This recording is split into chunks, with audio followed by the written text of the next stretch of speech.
nombre es Diego Marín Barnuevo, soy catedrático de Derecho Financiero y Tributario en la Universidad Autónoma de Madrid y dentro de la iniciativa Compartir Conocimiento de la Unión de Directivos Territoriales de Europa voy a realizar una exposición sobre la financiación local en Europa. Cuando hablamos de la financiación local en Europa nos referimos a la manera en la que los distintos municipios obtienen ingresos con los que atender las finalidades. Por tanto, se trata de una realidad que exige conocer de un lado la vertiente de los ingresos públicos municipales y por otro lado la forma en la que realizan esos gastos. Se trata obviamente de una realidad compleja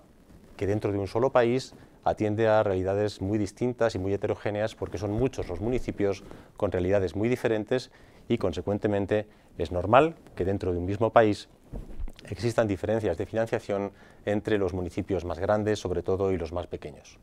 Por tanto, siendo así, siendo tan diferentes las realidades dentro de un país, si atendemos a esa misma realidad en el contexto europeo, la conclusión que alcanzamos es que existe una realidad muy heterogénea y que resulta muy difícil encontrar notas comunes a esa financiación local referida a todos los municipios de Europa.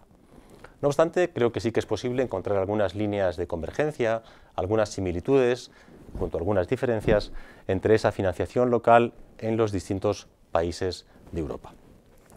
Entre esas similitudes, la primera que habría que destacar sería para poner de manifiesto que existe una proximidad geográfica y cultural entre los diversos pueblos europeos. Consecuentemente, ello ha determinado que algunos países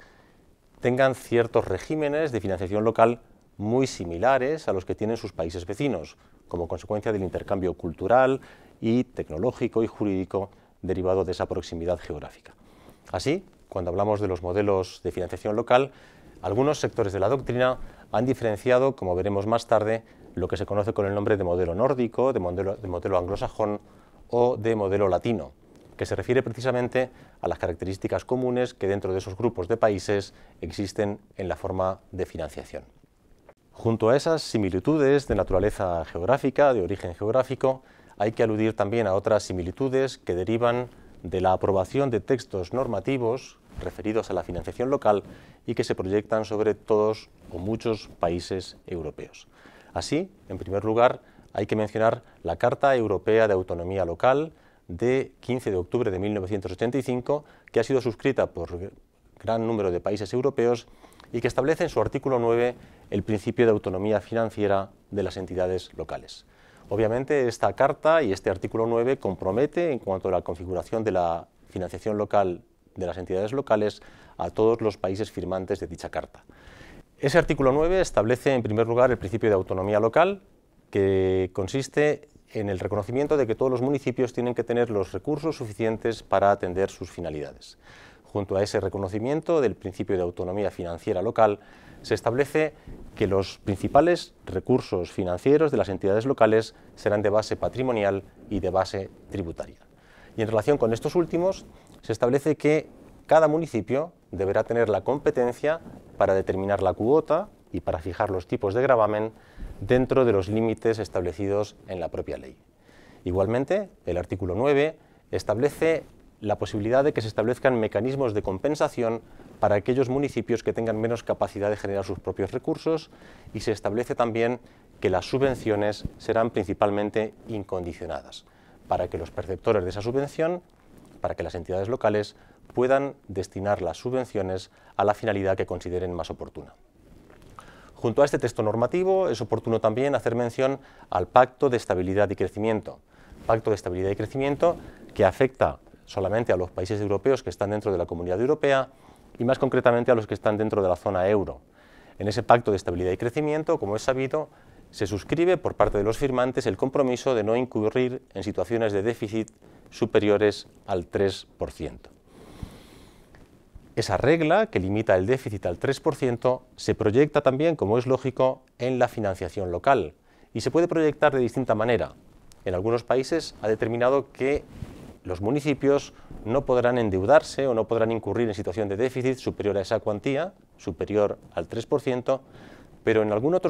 otro país, como el caso de España, la traslación de ese pacto a la Constitución, en el artículo 135 actual, ha establecido una regla diferente para los ámbitos de gobierno estatal y local, y en concreto se establece la prohibición de tener déficit para las entidades locales. Consecuentemente, ese pacto de estabilidad y crecimiento, en su desarrollo por parte del legislador español, supone de facto que las entidades locales tienen que tener siempre una situación de equilibrio presupuestario. No pueden incurrir en ningún tipo de déficit. Junto a esas similitudes que acabo de destacar, existen también algunas divergencias que es oportuno señalar. En primer lugar, encontramos diferencias de naturaleza demográfica porque algunos países tienen una densidad de población claramente distinta de otros. Así, por ejemplo, encontramos que algunos países como Países Bajos o como Bélgica tienen una densidad de población situada en torno a los 500 habitantes por kilómetro cuadrado, frente a otros países como España o como Austria, que tienen una densidad de población aproximada de 100 habitantes por kilómetro cuadrado. Todavía más notable esa diferencia con otros países como son los escandinavos, donde vemos que Suecia o Finlandia tienen una densidad de población en torno a 20 o 25 habitantes por kilómetro cuadrado. Lógicamente, ese elemento, esa diferente densidad de población, condiciona notablemente la forma en la que se van a tener que prestar los servicios públicos y también condiciona notablemente la financiación de los mismos. Igualmente, relacionado con la demografía y relacionado también con la organización política de los municipios, encontramos que el tamaño de las entidades locales es muy distinto en los diferentes estados europeos. Así, podemos señalar que en el caso del Reino Unido, el tamaño medio de los municipios es aproximadamente de 135.000 habitantes, una cifra sensiblemente superior, claramente superior a otros muchos estados europeos. Esa cifra tan alta va seguida de la cifra existente en Irlanda, que se sitúa en torno a 45.000 habitantes de tamaño medio de los municipios y que es claramente distanciada del tamaño medio de otros municipios, como el caso de España o de Austria o de Francia, donde el tamaño medio se sitúa en torno a los 5.000 habitantes y donde encontramos que el 90% de los municipios, en el caso de España y en el caso de Francia, tiene una población de derecho inferior a 5.000 habitantes. Obviamente, nos encontramos con que esta circunstancia condiciona notablemente la forma en la que se prestarán los servicios por parte de la entidad local y, consecuentemente, su financiación. También hay diferencias de naturaleza política relacionadas con las diferentes competencias que tienen reconocidas los municipios en los distintos países europeos. Así, por destacar en primer lugar la más relevante, podríamos poner de manifiesto que en algunos países, como el Reino Unido o Suecia, los municipios tienen competencias en materia de educación, y estas competencias lógicamente llevan aparejado un nivel de gasto mucho más alto que el que sufren otros municipios que no tienen esa competencia, porque,